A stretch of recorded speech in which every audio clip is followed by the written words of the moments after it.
tugas ada setiap hari, tugas individu, tugas kelompok. Justru melalui tugas-tugas inilah membantu saya memahami materi secara lebih mendalam. Saya Ismah Mahmudah, peserta Latsar Kemdikti-Saintek tahun 2026. Saya akan menyampaikan learning journal Latsar dalam pembelajaran agenda 1 yang saya ikuti sebagai refleksi pembelajaran dan penerapan nilai-nilai ASN dalam pelaksanaan tugas sehari-hari. Pembelajaran dilakukan secara sinkronus dan asinkronus. Sinkronus berarti proses belajar dilakukan secara langsung pada waktu yang sama melalui Zoom meeting. Sedangkan asinkronus adalah pembelajaran yang tidak dilakukan secara bersamaan dengan pengajarnya. Pembelajarannya itu cukup melalui tugas yang diberikan, ada tugas individu dan juga tugas kelompok. Berdasarkan pengalaman pembelajaran tersebut, pembahasan diawali dengan materi wawasan kebangsaan. Wawasan kebangsaan adalah cara pandang bangsa Indonesia terhadap diri dan lingkungannya, dan memahami bahwa wawasan kebangsaan menekankan pentingnya persatuan dan kesatuan dalam kehidupan berbangsa dan bernegara, dengan beraneka ragam suku, budaya, bahasa, dan agama.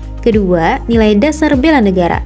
Nilai dasar bela negara meliputi cinta tanah air, sadar berbangsa dan bernegara, setia kepada Pancasila, rela berkorban, dan memiliki kemampuan awal bela negara. Kontribusi saya dalam bela negara dapat diwujudkan melalui pelayanan yang profesional, jujur, dan bertanggung jawab dalam menjalankan tugas. Ketiga, isu-isu strategis kontemporer memberikan pemahaman tentang berbagai tantangan yang dihadapi bangsa Indonesia saat ini, seperti radikalisme, intoleransi, hoax, polarisasi sosial, serta pengaruh globalisasi dan perkembangan teknologi informasi. Dari materi ini, saya menyadari pentingnya memiliki sikap kritis, bijak dalam menggunakan media sosial, serta tidak mudah terprovokasi oleh informasi yang belum jelas kebenarannya. Keempat, pengelolaan konflik kepentingan. Ini terjadi ketika kepentingan pribadi memengaruhi objektivitas dalam bekerja. Konflik kepentingan dapat terjadi ketika kepentingan pribadi, kelompok, atau pihak tertentu mempengaruhi objektivitas dalam pelaksanaan tugas. Kelima, materi kemampuan awal bela negara.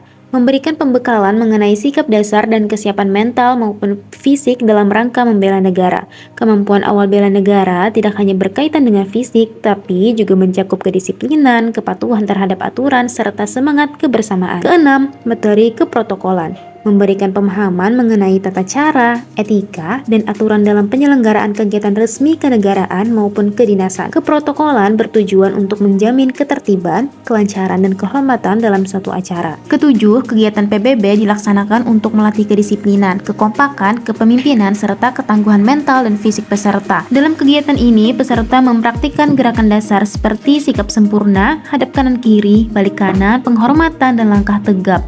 Saya juga belajar bahwa kepemimpinan terlihat dari ketegasan, kejelasan instruksi, dan kemampuan memberi contoh.